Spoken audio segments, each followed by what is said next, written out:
you want to do something extraordinary, you have one job. Leave your fellow humans in awe.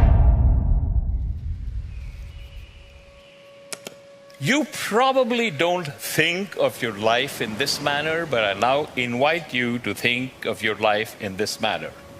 Your entire life has been nothing but an attempt to exert control over some part of your internal or external environment. You do not have control, you never had control, you never will have control. You only have the illusion of control.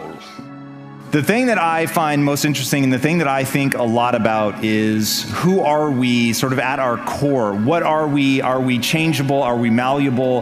The whole nature versus nurture thing has really come to define my life. It doesn't matter who you are today. It certainly doesn't matter how you were born. The only thing that matters is who you want to become and the price you're willing to pay to get there. Legacy is planting seeds in a garden that you'll never see. The capacity to strengthen and increase your hunger is the one common denominator amongst the most successful people. Richard Branson's a good friend of mine, and Peter Guber, Steve Wynn, all these guys, they've never lost their hunger. Most people are hungry to achieve a certain amount, make a certain amount of money, and then they get comfortable and relax, or to get a certain level of fitness, and then they relax. Hunger is the ultimate driver, because if you're hungry, you can get the strategy, you can get the answer. If you can't model it, you can find it. I would lay in bed for up to 4 hours a day, every single day, because I couldn't motivate myself to get out of bed. I didn't have a job, and the only thing that would get me out of bed, 15 years before I'm capable of building $1 billion company, the only thing that got me out of bed was shame, because I had one failed misunderstanding. I believed that my talent and intelligence were fixed traits. Because what's happening in the mind seems invisible. We can't see it. We don't understand what's happening. And so as shame was the only thing that would drag me out of bed, I didn't understand that the same thing I believed to be true of my body was true of my mind. What you build your self-esteem around matters. So what I want you to realize is thoughts are invisible waves. When you turn on TV, it takes invisible waves, and depending on the channel, you're going to see a love story or an adventure or a drama or a comedy. So what I've tried to do in this Airy Beautiful state is simple. You start to feel the stress, you see it as thoughts going by, and then you focus on something to appreciate, enjoy, or love. Appreciation, love, and joy destroy suffering. You can't be grateful and angry simultaneously. It's possible. You can't be worried and fearful and grateful simultaneously. So I tell people gratitude is one of the emotions to cultivate that'll destroy the suffering. Stop trying to control your life. You can't do it. Think instead in terms of controlling the experience of your life. A lot of the time in your life, you have the ability to decide what you are going to experience. Mental chatter is an internal monologue that you have going on in your heads all the time. It begins right up when you get up in the morning, is with you throughout the day. Mental chatter has always been a part of your life. Most of the time we try to ignore it, we suppress it, we work around it, we try to live our life as best we can in spite of our mental chatter. That is a huge mistake.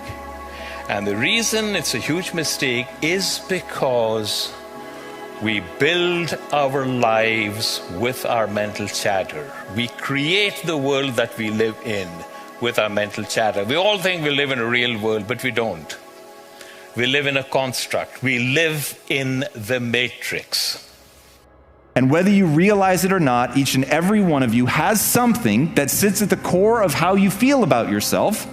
And from that, your identity, your sense of self-worth, your self-esteem, it is all built around that thing. Now, when you think about my job as a parent, as an entrepreneur, as an athlete, as a speaker, as a whatever you want to be. You've got to get so good at that thing that when people see you do it, you make them experience the most potent human emotion, and that is awe.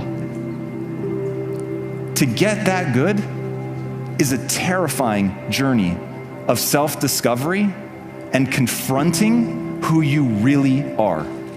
Because you cannot make change until you acknowledge where you're actually at. The most important decision of your life is deciding whether you're truly committed to being happy no matter what. Because life is going to throw all kinds of curveballs at all of us. There's the one thing that's in common in this lifetime is extreme stress. But it's just true. Someone you're going to care about is going to die. Someone's going to take advantage financially if you're not careful. You're going to find yourself in a position the government might change the rules and you can't do what you're doing before. Somebody call, like I've gotten a call saying you got a tumor in your brain. Those days alter you. So the greatest gift you could give yourself, besides making this life about love and making this life about giving, because to give you have to keep growing, is, I believe, to make that decision and say life is too short to suffer.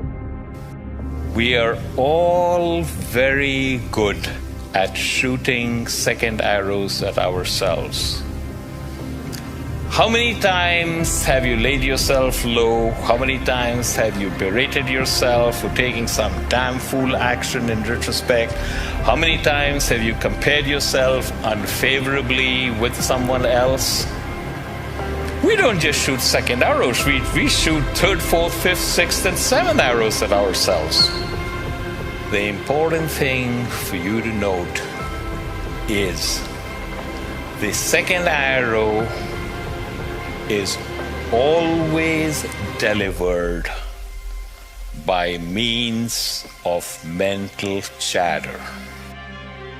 What you don't recognize is the stuff that you believe, which you have not subjected to the same scrutiny, is equally false. And that too will crumple. So the question to ask yourself is not, is this true or false, right or wrong, good or bad? The question to ask yourself is, does this model work for me in my life now better than what I am currently using? You get to build yourself in any direction you want, in any way, to become anything you want. There will be an extraordinary price to pay, but you can go in any direction. Now, I don't think that we're born blank slates, but we are so close to that. To worry about where your limits are is to miss how much you can improve. So focus on how much you can improve. There's an amazing quote by Alexander Solzhenitsyn, the author of the Gulag Archipelago. And what he said was, the line between good and evil runs through every human heart. The most important decision any human being has to make is whether they live in a friendly or a hostile universe. Decision. The most important decision anyone has to make, because neither of those two states is empirically true, but either will immediately appear true once you decide to believe it. That the secret to life is to get outside yourself and find the way to add value to others. There's nothing that's more fulfilling than doing something beyond yourself. I think one of the things that makes me proud to be a human being is human beings will do more for others that they care about than they'll ever do for themselves. And when you tap into that, you have more energy than anybody else, you have more joy, you have more excitement, because, as I always say, life supports whatever supports life. Motive matters. The idea of being obsessed with learning, growing, and adding value, to me, is the most important thing in life, because, the only way we're happy is by making progress. We grow and we feel alive. We give and we feel 10 times more alive. But you got to grow to have something to give. Brick by brick, day after day, I transformed myself. It was not an uncovering of something that was real and already there. It was simply acknowledging I am a hopelessly average human, but humans are the ultimate adaptation machine. So I can change. I can become whatever I want. And I just became single-mindedly focused on how much I could grow. And now that I was getting value and self-esteem out of growing instead of out of being, everything in my life changed. Because if you want to do something extraordinary, you have one job: leave your fellow humans in awe.